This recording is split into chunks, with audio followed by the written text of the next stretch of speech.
Hello everyone, this is what happens to a Dell Latitude 3540 after you install a SATA III solid state drive in it and you do some OS optimizations in Windows 8.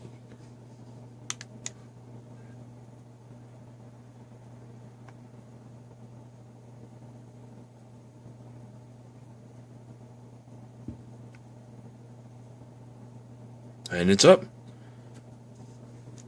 I'm going to put the camera down to log in.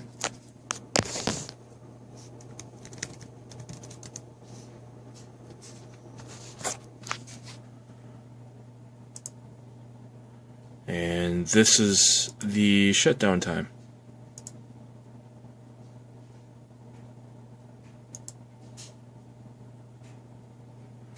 And as you can see, it's off.